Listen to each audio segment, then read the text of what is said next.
नमस्कार दोस्तों, defence show में आपका स्वागत है। तो दोस्तों, एक बहुत ही सनसनीखेज एक दुखदायक खबर यहाँ पर निकल कर आ रही है। तो पाकिस्तान अपनी हरकतों से बाज नहीं आ रहा है। ठीक दिवाली से पहले एलओसी पर सीज फायर का उल्लंघन किया गया है पाकिस्तान के द्वारा, जिसमें भारत को नुकसान उठाना पड़ा है। और इसके अलावा भारत ने भारी मात्रा में पाकिस्तानी आर्मी को नुकसान पहुंचाया है। तो इस वीडियो में मैं बताऊंगा कि क्या क्या नुकसान भारत को हुआ है और कहां कहां पर पाकिस्तान ने सीज फायर उल्लंघन किया है और पाकिस्तान को कैसे एक भारी नुकसान उठाना पड़ा है इंडियन आर्मी के रिटेलिएशन में। तो इस वीडियो में जानेंगे, तो वीडियो में अंत तक बने रहिए। साथ ही लेटेस्ट डिफेंस अपडेट्स के लिए चैनल को सब्सक्राइब कर लीजिए। तो चलिए वीडियो शुरू करते हैं।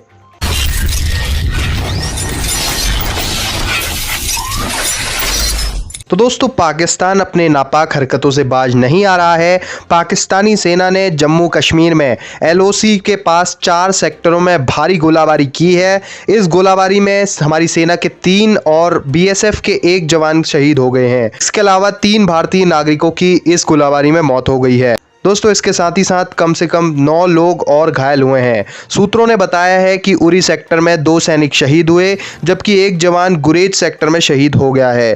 तो दोस्तों, एक बहुत ही दुख भरी खबर है।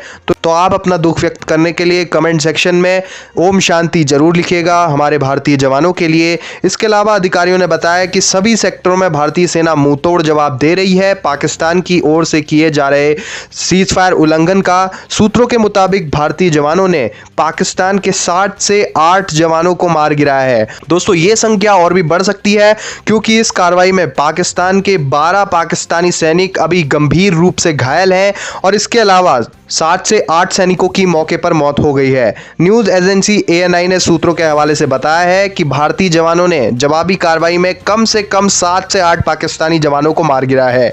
मारे गए पाकिस्तानी सेना के जवानों में 2 से 3 पाकिस्तानी सेना के विशेष सेवा समूह यानी कि SSG के कमांडोज भी हैं। तो दोस्तों, ये बहुत ही बड़ी बात है कि इंडियन आर्मी ने SSG कमांडोज को मारा है, जो कि पाकिस्तान के टॉप लेवल कमांडोज हैं। और सूत्रों के मुताबिक भारतीय सेना ने कार्रवाई में पाकिस्तानी सेना के कई बंकर्स, लॉन्च पैड्स भी तबाह कर दिए हैं। और इसके अलावा बंदीपोरा जिले में गुरेज सेक्टर के इजमर्ग में संघर्ष विराम समझौते का उल्लंघन किया गया है। इसके कुछ ही मिनट के बाद कुपवाड़ा जिले के केरन सेक्टर में भी गोलाबारी की गई है। अधिकारियों ने कहा कि पाकिस्तानी सेना ने बारामूला के उरी सेक्टर में भी भारतीय चौकियों पर गोलाबारी की है। पाकिस्तानी सेना ने पूंछ जिले के सवजीन इलाके में गोलाबारी की है। आज लगातार चौथा दिन है जब पाकिस्तानी सेना ने गोलाबारी की है। बता दें कि पाकिस्तानी सेना ने कल भी जम्मू कश्मीर के राजौरी और पूंछ जिले में नियंत्रण रेखा के पास स्थित 4 सेक्टरों में सीमावर्ती इलाकों और चौकियों पर भारी गोलाबारी करी थी।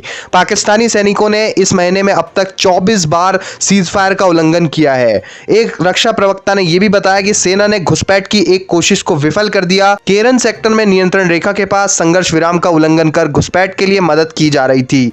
श्रीनगर स्थित रक्षा प्रवक्ता कर्नल राजेश कालिया ने कहा कि केरन सेक्टर में नियंत्रण रेखा के पास अग्रिम चौकियों पर आज हमारे सैनिकों ने संदिग्ध गतिविधियां देखी थी। सतर्क सैनिकों ने संदिग्ध घुसपैठ के प्रयास को नाकाम कर दिया। उन्होंने कहा कि घुसपैठ के प्रयास के साथ ही पाकिस्तान ने बिना किसी उकसावे के संघर्ष विराम का उल्लंघन शुरू किया है। कर्नल कालिया ने कहा कि उन्होंने मोर्टार्स और अन्य हथियारों के गोले दागे हैं। इसका उचित जवाब दिया जा रहा है। 1 सप्ताह के भीतर यह दूसरी घुसपैठ की कोशिश थी। इससे पहले 7 से 8 नवंबर की मध्य रात्रि को माचिल सेक्टर में घुसपैठ का असफल प्रयास किया गया था, जिसमें कि 3 आतंकवादी मार गिराए थे भारतीय सेना ने। और इस अभियान में सेना के 1 कैप्टन और BSF के 1 जवान सहित 3 सैनिक शहीद हो गए थे।